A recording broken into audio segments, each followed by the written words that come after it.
मां पार्वती का हाथ पकड़ा कृष्ण जी ने तो पहचान गए, अरे कैलाश से भी देवी आ गई, ये पार्वती, ओहो ये बड़ी दूर से आई है।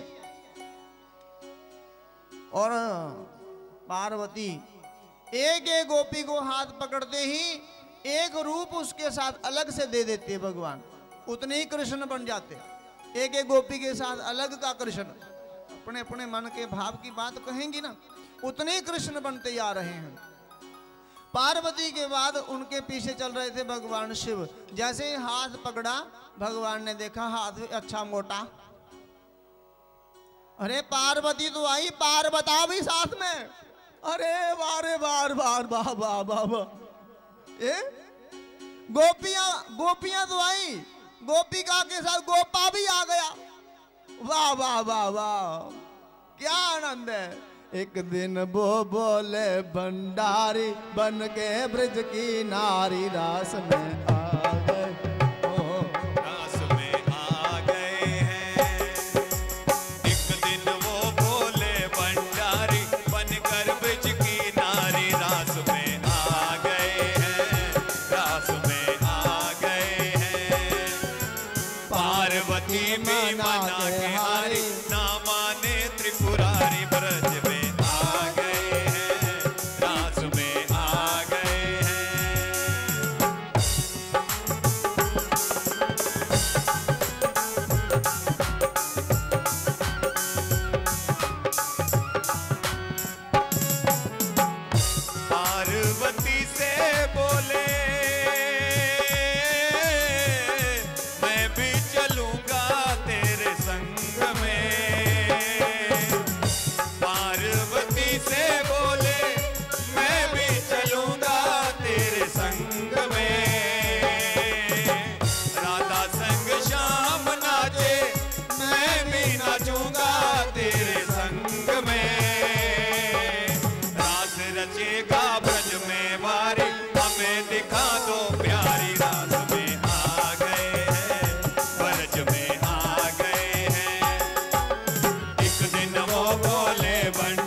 कर सती ने कहा बलिहार जाऊं इस रूप के। हंसकर सती ने कहा बलिहार जाऊं इस रूप के।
रास विहारी भगवान की। बोलिए गोपेश्वर भगवान की। भगवान शिव का वास्तविक रूप प्रकट हो गया। नाचते नाचते सुध बुध भूल गए। साड़ी खिसक गई और प्रकट हुए त्रिपुरारी। तब भगवान कृष्ण जी के मुखार बिंद से हंसी बंद ना होना, बंद ना हो हंसी, हंसी बंद होने का नाम ना ले। भगवान श्री कृष्ण जी की हंसी बंद नहीं हो रही और भगवान कहते, हे त्रिपुरारी, हे महादेव, यदि आप आए ही हैं अब रास में, इस ब्रिज में, ये आपका धाम हो गया, ब्रिज धाम, इसलिए अब इसको त्याग मत कीजिए। तो शिव भगवान गोपी के रूप में वृंदावन में विराजमान हो गए। कभी वृंदावन जाओगे तो वहां एक भगवान शिव का मंदिर है, उस मंदिर का नाम क्या है? गोपीश्वर। ईश्वर गोपी के रूप में आए वहां। बोलिए गोपीश्वर भगवान की। ईश्वर भी गोपी बने, सदा के लिए निवास हो गया भगवान शिव का वहां। आज भी यदि कोई शरद पूर्णिमा की रात्रि को बढ़िया तस्मई बनाए, खीर बनाए, दूध में चावल पकाने से बढ़िया, अच्छा उसमें ड्राई फ्रूट डालने से बढ़िया तरीके से बनाना, खीर को क्या बोलते आप? खीर बोलते। बढ़िया तस्मई खीर बनाकर शरद पूर्णिमा की रात्रि को अपने मकान के छत पे रख दो। ध्यान से सुन लो। शरद पूर्णिमा जो आश्विन में नवरात्र आते हैं, नवरात्र के बाद दशहरा आता है, दशहरे के बाद जब पूर्णिमा आती है, उस पूर्णिमा को शरद पूर्णिमा कहते हैं। उस रात्रि को खीर बनाकर अपने मकान की छत पे रख दो और भगवान श्री कृष्ण जी का श्रृंगार करवाओ। सफेद पोशाक, श्वेत पोशाक पहनाकर श्रृंगार करो और हो सके तो रात भर वहां जागरण करो। नहीं तो आप अकेले भगवान को छोड़ दो। खीर आपके खुले बड़े पात्र में होनी चाहिए, बहुत बड़ी परात में, खुले में। उसको ऊपर से ढकना नहीं है, खुला रहने देना रात भर। जहां कोई बिल्ली, कुत्ता इत्यादि कोई जीव नहीं जाए, और रात भर उस खीर को पड़ा रहने दो। और सुबह 4 बजे सुबह उठकर, सुबह जल्दी सूर्य उदय होने से पहले उठकर स्नान करके उसी ठंडी खीर का भगवान को भोग लगाओ। तत्पश्चात भगवान को भोग लगाकर तत्पश्चात उसके बाद वे खीर सभी बांट के पाओ, खाओ। उससे कई रोग भी मिटते हैं, भक्ति का भी वास होता है और कई आपदाओं से हमारी रक्षा होती है। क्योंकि चांद आज भी शरद पूर्णिमा की रात्रि को अमृत का छिड़काव करते हैं, अमृत बरसाते हैं। उस अमृत स्कन ओस के माध्यम से, ओस, रात को जो पानी गिरता है उसको क्या बोलते? ओस। ओस के माध्यम से अमृत का छिड़काव होता है। उस अमृतमय खीर को गर्म नहीं करना, फिर से ठंडी खीर का भोग लगा लेना, प्रसाद पा लेना, कई रोग मिट जाएंगे, कई प्रकार का आपको आनंद मिलेगा, भक्ति का वास होगा, कई आपदाओं से, कई विपदाओं से आपको मुक्ति मिलेगी। सदैव जीवन में प्रसन्न चित्त रहोगे। ऐसे में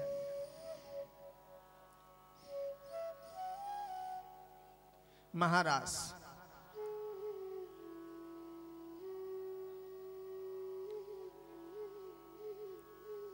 दीपावली के दूसरे दिन अन्नकूट मनाया जाता है। आज सुबह सुबह भगवान कृष्ण मैया से मांगते, मैया मुझे कुछ दे दो खाने के लिए, मुझे कुछ दे दो। मैया कहती आज तो कुछ नहीं खाएंगे, कान्हा आज कुछ नहीं खाएंगे। क्यों? मैया कहती आज इंद्र की पूजा, ब्रजवासियों का एक बहुत बड़ा उत्सव होता है इंद्र पूजा, दीपावली के दूसरे दिन, जिसको हम विश्वकर्मा डे बोलते हैं। विश्वकर्मा की पूजा, उसको माँ बेटे का टिक्का भी बोलते हैं। माँ बेटे को तिलक करते हैं। और उस दिन अन्न कूट भी मनाया जाता है।